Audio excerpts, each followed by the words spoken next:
আসসালামু আলাইকুম, welcome to my channel Parveen's kitchen. Parveen's কিচেনে আপনাদেরকে অনেক অনেক অভিনন্দন। আশা করি আপনারা সবাই ভালো আছেন। আলহামদুলিল্লাহ, আমিও ভালো আছি। আজকে আমি আবারও একটা নতুন রেসিপি নিয়ে চলে এসেছি আপনাদের সঙ্গে শেয়ার করব বলে। আর আজকে আমি আপনাদের সঙ্গে শেয়ার করব বোঁদে রেসিপি। কোন পদ্ধতিতে বোঁদে তৈরি করলে বোঁদে হবে ঝরঝরে এবং রসালো, আজকে আমি আপনাদের সঙ্গে সেটাই শেয়ার করব। তাহলে এই রেসিপিটা দেখার জন্যে অবশ্যই আমার পাশে থাকুন এবং শেষ অবধি দেখে নিন কীভাবে আজকে আমি বোঁদে রেসিপি তৈরি করলাম। বোঁদে রেসিপি তৈরি করার জন্যে আমি প্রথমেই নিয়ে নিয়েছি বেসন। খুব ভালো করে বেসনটাকে আমি চেলে নিয়েছি। বেসন কিন্তু চেলে নিতে হবে, তার কারণ এই ব্যাটারটা একদম মসৃণ হওয়া চাই। আর বেসনটা না চাললে পারে কিন্তু বেসনের মধ্যে দেখবেন অনেক গুটি গুটি ভাব থাকে, সেই ক্ষেত্রে এটা যদি থেকে যায় তাহলে কিন্তু এই ব্যাটারটা খুব ভালো তৈরি হবে না, আর বোঁদেও কিন্তু খুব ভালো তৈরি হবে না। তাই খুব ভালো করে চেলে নিতে হবে এবং পানি দিয়ে এইভাবে একটা মসৃণ ব্যাটার তৈরি করে নিতে হবে। আমি অল্প অল্প পানি দিয়ে এই ব্যাটারটাকে তৈরি করে নেব।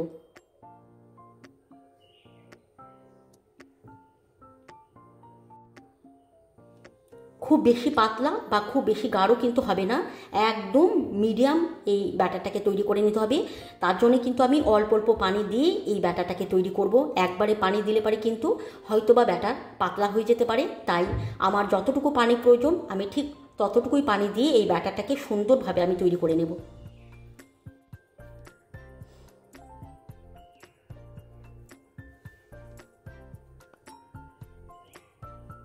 অল্প অল্প পানি দিয়ে আমি খুব সুন্দর করে বেসনের ব্যাটারটাকে তৈরি করে নিয়েছি। আর ব্যাটারের থিকনেসটা ঠিক এমনটি হবে যেমনটি আপনারা দেখতে পাচ্ছেন। এটা খুব সুন্দরভাবে তৈরি হয়ে গেছে। এখন এটাকে আমি সাইডে রেখে দেবো। আর আমি নিয়ে নেবো 3টে ছোট্ট ছোট্ট বাটি।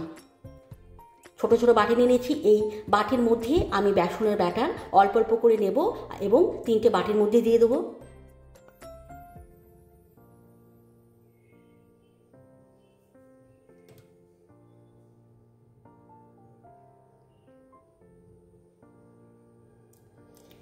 তিনটে বাটির মধ্যে বেসনের ব্যাটার দিয়ে দিলাম। আজকে কিন্তু আমি বুন্দিটা করব একটু কালারফুল, তার জন্য কিন্তু আমি এখানে একটু ফুড কালার ইউজ করব। তো মিডিল বাটিতে আমি দিয়ে দিলাম রেড কালার। রেড কালার দেওয়ার পর খুব ভালো করে মিশিয়ে নেব।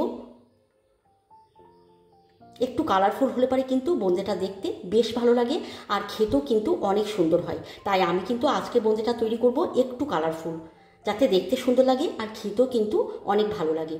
কালারটা মিশিয়ে দিয়েছি। আমি এই বাটির মধ্যে দিয়ে দেবো গ্রিন কালার। খুব সুন্দর করে মিশিয়ে নেব।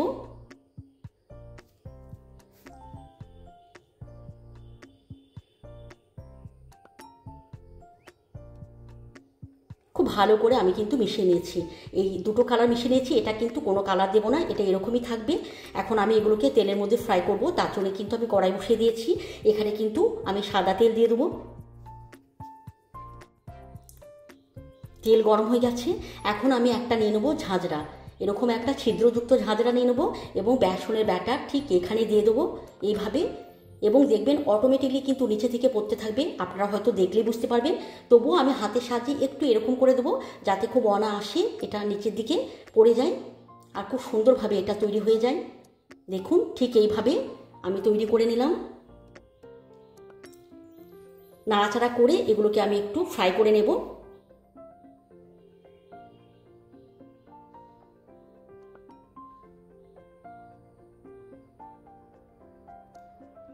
এটা কিন্তু ফ্রাই করা হয়ে গেছে।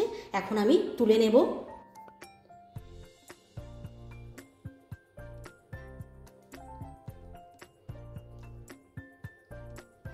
সবগুলো আমি তুলে নিলাম। একইভাবে আমি রেড কালার এই তেলের মধ্যে দিয়ে দেবো এবং একইভাবে আমি তৈরি করে নেব।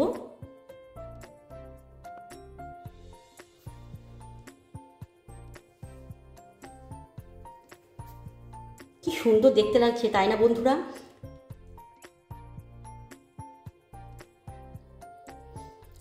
আজ থেকে যদি বছর 7 আমরা পিছিয়ে যাই তাহলে দেখবেন যে কোনো অনুষ্ঠান বাড়িতে কিন্তু খাবার শেষ পাতে বোঁদে কিন্তু দেয়া হতো। এখন যদিও বিভিন্ন ধরনের মিষ্টির দাপটে বোঁদের চাহিদা প্রায় কমে গেছে, অথচ এই বোঁদে কিন্তু খুব অল্প উপকরণ দিয়ে তৈরি হয়ে যায় আর খেতেও কিন্তু অনেক টেস্টিও হয় আর সময় কিন্তু খুব কম লাগে। আমার ভীষণই একটা পছন্দের রেসিপি এই বোঁদে। একইভাবে আপনারা দেখলেন আমি কিন্তু গ্রিন কালারটা দিয়ে দিলাম, একইভাবে আমি তৈরি করে নিলাম। এখন তুলে নেব। সবগুলো আমি ভেজে তুলে নিয়েছি। আর আমি একটা কিন্তু পাত্রের মধ্যে নিয়েও নিয়েছি। দেখুন কতটা কালারফুল, কতটা সুন্দর দেখতে লাগছে। এখন কিন্তু অনেক কাজ বাকি রয়েছে, তবুও কিন্তু দেখতে কতটা সুন্দর লাগছে। তাহলে এটা যখন পরিপূর্ণভাবে তৈরি হয়ে যাবে তখন কতটা সুন্দর লাগবে আপনারা আইডিয়াই করতে পারছেন। এখন আমি তৈরি করে নেব চিনির রস। তার জন্য কিন্তু আমি আবারও কড়াই বসিয়ে দিলাম। এই কড়াইয়ের মধ্যে আমি দিয়ে দেবো 2 কাপ চিনি। 2 কাপ চিনিতে আমি এখানে দিয়ে দেবো 2 কাপ পানি। মানে আমি কিন্তু এই চিনির রসটা একটু পাতলা করলাম। আপনারা যদি কেউ গাঢ় মিষ্টি খেতে পছন্দ করেন তাহলে কিন্তু আপনারা আপনাদের পরিমাণ করে এটা কম বেশি করে নেবেন। থেতো করা এলাচ আর একটা তেজপাতা আমি এখানে দিয়ে দিলাম। নাড়াচাড়া করে আমি এই রসটাকে ফুটিয়ে নেব। দেখুন রসটা ফুটে গেছে। এখন আমি গ্যাস বন্ধ করে দেবো। এখন এটাকে কিছুক্ষণ রেখে দেবো। হালকা করে যখন এটা ঠান্ডা হয়ে যাবে তখন আমি বোঁদেগুলো এখানে দিয়ে দেবো। খুব বেশি কিন্তু এটা ঠান্ডা করলে হবে না, তাহলে পরে কিন্তু খুব একটা ভালো হবে না। হালকা ঠান্ডা করে এটাকে আমি দিয়ে দিলাম এখানে বোঁদেগুলো। এখন এপিট ওপিট করে চিনি রসের সঙ্গে বোঁদেটা খুব ভালো করে আমি মিশিয়ে নেব, ঠিক এইভাবে। এখন দেখে মনে হচ্ছে রসটা কিন্তু অনেকখানি, কিন্তু এটা যখন আমি চাপা দিয়ে আধ ঘন্টা রেখে দেবো তখন কিন্তু এটা কিন্তু অনেকটাই শুষে নেবে, তখন কিন্তু অনেকটা ঝরঝরে হয়ে যাবে। আপনাদেরকে আমি পুরোটা দেখিয়ে দেবো, আপনারা দেখতে থাকুন আমার পাশে থেকে।